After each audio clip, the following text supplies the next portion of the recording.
नमस्कार, स्वागत है आप सभी का आपके अपने YouTube channel N Mishra classes में। साथियों, बहुत दिनों से अटकलें लगाई जा रही थी कि परीक्षाएं होंगी कि नहीं होंगी महात्मा गांधी काशी विद्यापीठ की। तो सारी अटकलों पर अब विराम लग गया है और सारी चीज़ें बिल्कुल शीशे की तरह साफ हो गई हैं। इस वजह से पानी में से तली दिखाई देती है, उसी तरीके से बिल्कुल ही स्पष्ट सारी जानकारियाँ हो गई हैं और परीक्षा हमें एकदम साफ साफ दिखाई दे रही है। ठीक है, तो आज की क्लास में हम जानेंगे कि बीएड, बीए और बाकी जो भी स्नातक स्नातकोत्तर की परीक्षाएं हैं वे होंगी या नहीं होंगी, और अगर होंगी भी तो किन सेमेस्टर, ठीक है, और किस वर्ष के छात्रों की परीक्षाएं होंगी। इसको जानने के लिए आज की ये क्लास पूरी अटेंड करिए आप और वीडियो को पूरा अंत तक देखिए और पूरी जानकारी आप अपने साथ रखिए, जिससे कि आपके अंदर कोई भी भ्रम बिल्कुल न बना रहे। तो देखिए, बिना देर किए हम शुरू करेंगे। सबसे पहली बात देखिए यह है कि समय सारणी की अगर बात करेंगे महात्मा गांधी काशी विद्यापीठ की, तो समय सारणी के संदर्भ में बात अगर की जाए तो यह जानिए आप कि जून के अंतिम सप्ताह में आपको समय सारणी उपलब्ध करा दी जाएगी जो भी परीक्षाएं होने वाली हैं। ठीक है, अब बात होती है कि कौन सी परीक्षाएं होने वाली है, तो उसकी चर्चा अभी हम आगे करेंगे। देखिए, कुछ प्रश्न लिखे हुए हैं व्हाइट बोर्ड पे, उनके अनुसार हम आपको बताते चलेंगे। आगे बात करते हैं परीक्षा की तिथि। तो परीक्षा की जो तिथि है यह 15 से लेकर के 31 जुलाई निर्धारित की गई है, यानी 15 जुलाई से लेकर के 31 जुलाई के बीच में विद्यापीठ ने तय किया है कि अपनी सारी परीक्षाएं संपन्न करा लेंगे। आगे अगर बात करें प्रश्नों की संख्या, तो इस बार प्रश्नों की संख्या हर बार से क्या होगी, कम होगी। आगे देखिए, अब कम रहने का मतलब क्या है कि कम रहने का मतलब ये है कि जैसे कि आपके लघु उत्तरीय में प्रश्न होते थे 10, तो लघु उत्तरीय में प्रश्न होंगे आपके 6। ठीक है, तो यह प्रश्नों की संख्या कम होने का मतलब है। आगे देखिए, परीक्षा का माध्यम, यह परीक्षा का माध्यम था, कुछ लोग सोच रहे थे ऑनलाइन होगा, ओपन बुक सिस्टम होगा, ठीक है, या फिर नहीं होगा। तो परीक्षाएं तो होंगी, स्पष्ट कर दिया गया है। और परीक्षा का माध्यम क्या होगा, यह परीक्षा का माध्यम OMR शीट न होकर के यह आपका लिखित परीक्षा होगी। ठीक है, यानी कि उसमें बहुविकल्पी प्रश्न नहीं होंगे और सिर्फ उसमें लिखित परीक्षा में आपके लघु उत्तरीय प्रश्न और विस्तृत उत्तरीय प्रश्न आएंगे। और एक बात यहीं पर और समझ लीजिए कि जो लघु उत्तरीय प्रश्न होंगे उनको आपको अधिकतम 200 शब्दों में लिखना होता है, और जो दीर्घ उत्तरीय प्रश्न होते हैं उनको आपको अधिकतम 400 शब्द में लिखना होता है। ठीक है, तो इस बार आपको यही लिखना है, लघु उत्तरीय को 200 शब्दों में और दीर्घ उत्तरीय को 400 शब्दों में। पहले क्या होता था कि दीर्घ उत्तरीय को हम 500 शब्दों में लिखते थे, लेकिन इस बार सीमा घटा दी गई है। आगे देखिए, बात करेंगे हम परीक्षा के समय की।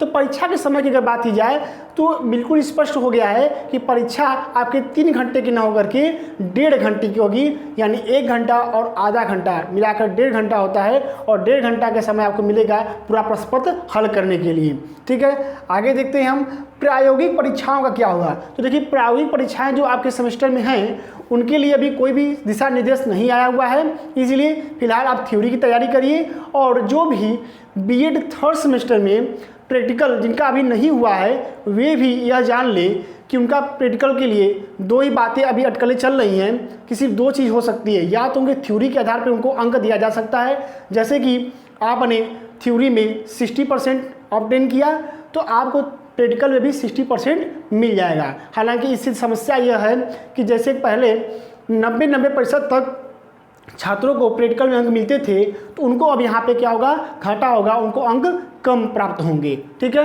और एक बात और कही जा सकती है कि हो सकता है कि उनका वाइवा जो है ऑनलाइन पद्धति के द्वारा लिया जाए, ऑनलाइन सिस्टम से लिया जाए। हालांकि यह कई सारे बच्चों के लिए संभव नहीं है, क्योंकि एक महाविद्यालय में 300 तक एडमिशन होते हैं, तो 300 छात्रों का एक साथ लेना जो वाइवा है ऑनलाइन मोड के द्वारा थोड़ा कठिन है। हाँ, हो सकता है, लेकिन थोड़ी कठिन बात है। देखिए उसके लिए यूनिवर्सिटी आगे क्या फैसला करती है, लेकिन फिलहाल में थ्योरी के लिए सारी चीज़ें क्लियर हो गई हैं। आगे देखेंगे हम प्रमोट की बात करेंगे, तो कौन कौन से छात्र प्रमोट हुए हैं, कौन कौन से प्रमोट नहीं हुए हैं, किनका परीक्षा होगा। देखिए, यह सबसे बड़ी चीज़ है, क्योंकि जो बीएड प्रथम सेमेस्टर के प्रशिक्षार्थी हैं वो बिल्कुल ही बेचैन हैं, हर जगह कमेंट कर रहे हैं, 100 से 100 फोन आ चुके हैं, सर एग्ज़ाम होगा या नहीं होगा, एग्ज़ाम होगा या नहीं होगा। तबीयत सही नहीं थी, इसलिए 1 बजे हम लाइव नहीं आ सके, आपके सभी के समक्ष रिकॉर्डेड वीडियो हम प्रस्तुत कर रहे हैं, तो आप सिरे से समझिए कि दिशा निर्देश आया हुआ है यूनिवर्सिटी से कि स्नातक व स्नातकोत्तर, ध्यान सुनिएगा, स्नातक व स्नातकोत्तर प्रथम व अंतिम सेमेस्टर के समस्त प्रश्न पत्रों की परीक्षा होगी। तो समझिए, कहने का मतलब यह है कि स्नातक व स्नातकोत्तर यानी बैचलर, ठीक है, और यानी ग्रेजुएशन और पोस्ट ग्रेजुएशन, इनके जो प्रथम सेमेस्टर हैं, तो जो बीएड आपका है यह भी आपके ग्रेजुएशन का क्या है, यह भी यानी कि बैचलर डिग्री है, तो इसमें भी आपका पहला सेमेस्टर सम्मिलित है। तो यह कहीं ना कहीं इनडायरेक्टली आपके परीक्षा के लिए संकेत कर रहा है। इसलिए बीएड प्रथम सेमेस्टर के जो भी प्रशिक्षार्थी हैं वह अपने प्रथम सेमेस्टर की परीक्षा के लिए तैयारी शुरू कर दें, जिससे कि अचानक उन्हें परीक्षा में टाइम टेबल में अपना देख करके पेपर घबराहट उत्पन्न न हो और वैसा न करे कि अपना हथियार डाल दे, क्योंकि तैयारी हमने पूरी कराई हुई अपने चैनल पे। आपके सारे वीडियो अवेलेबल हैं। थर्ड पेपर जो आपका क्रियात्मक अनुसंधान है उसके कुछ अभी टॉपिक अधूरे हैं, क्योंकि हमने सिर्फ 2 यूनिट पढ़ाया हुआ है। 2 यूनिट हम आपको और पढ़ा देंगे, जिससे कि आपका सारा जो सिलेबस है वो पूरा कवर हो जाएगा। तो बिल्कुल चिंता की बात नहीं है। अगर आपकी परीक्षाएं होती हैं तो हमारी क्लास में सारे वीडियो आपके बीएड प्रथम सेमेस्टर के अवेलेबल हैं, आप वहां से क्लास अटेंड कर सकते हैं। और रह गई बात कि हमने पहले कहा था कि हो सकता है कि आपके सेकेंड सेमेस्टर में परीक्षा हो और सेकेंड सेमेस्टर के एग्जाम के बेस पर आपको फर्स्ट सेमेस्टर में अंक प्रदान किए जाएं। ये बीएड प्रथम सेमेस्टर के लिए मैं बता रहा हूँ, ठीक है। तो अभी भी अटकलें लगाई जा रही हैं। हो सकता है एक बार फिर से बैठक यूनिवर्सिटी में हो और बीएड प्रथम सेमेस्टर की परीक्षाएँ न हो, लेकिन अब जो अटकलें लगाई जा रही थी उन सब पे विराम लग चुका है। सिरे से यूनिवर्सिटी ने कह दिया कि स्नातक व स्नातकोत्तर में प्रथम व अंतिम सेमेस्टर की परीक्षाएँ होंगी, यानी बीएड प्रथम सेमेस्टर और बीएड फोर्थ सेमेस्टर की परीक्षाएं आयोजित इस बार की जाएंगी, ठीक है। तो तैयारी में आप सभी लोग लग जाइए। आगे देखिए, कहा गया है कि इनकी जो परीक्षाएं होंगी, अब कौन कौन से लोग प्रमोट होंगे।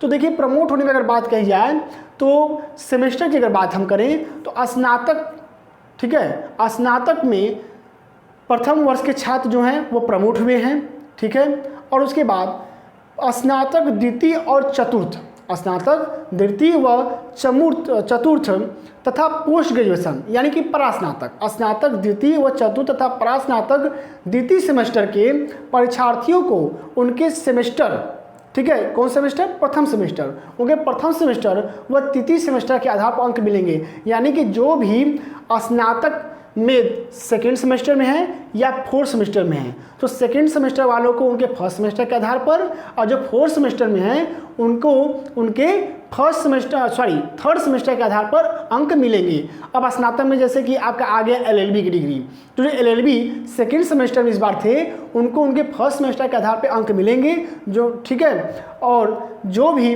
जो एलएलबी कर रहे थे, जैसे कि उनका अगर है इस बार फोर्थ सेमेस्टर, तो उनको उनके थर्ड सेमेस्टर के आधार पे उनको अंक मिल जाएंगे, ठीक है। तो यह पद्धति रखी गई प्रमोट के लिए। और जो स्नातक की अगर हम बात करें, चाहे कि जो बीए, बीएससी, बीकॉम, बीबीए के छात्र हैं, उनको प्रथम वर्ष से सेकेंड जो द्वितीय वर्ष है उसमें उनको प्रमोट कर दिया गया है, ठीक है। और जो पिछली बार प्रमोट होकर के इस बार सेकेंड ईयर में आए थे उनकी परीक्षाएँ इस बार आयोजित की जाएंगी, और जो थर्ड ईयर में हैं उनकी तो परीक्षाएं अंतिम रूप से अनिवार्य कर दी गई हैं, क्योंकि परीक्षाएं आयोजित की जाएंगी।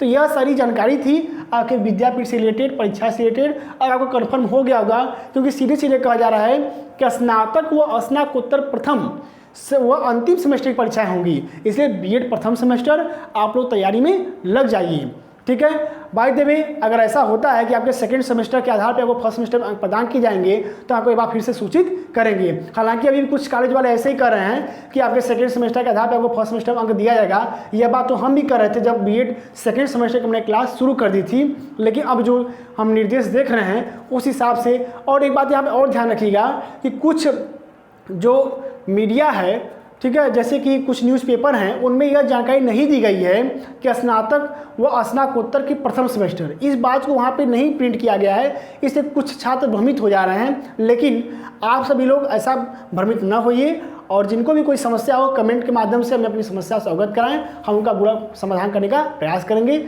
इसी के साथ मैं नीतीश मिश्रा आप सभी से विदा लेता हूँ। धन्यवाद।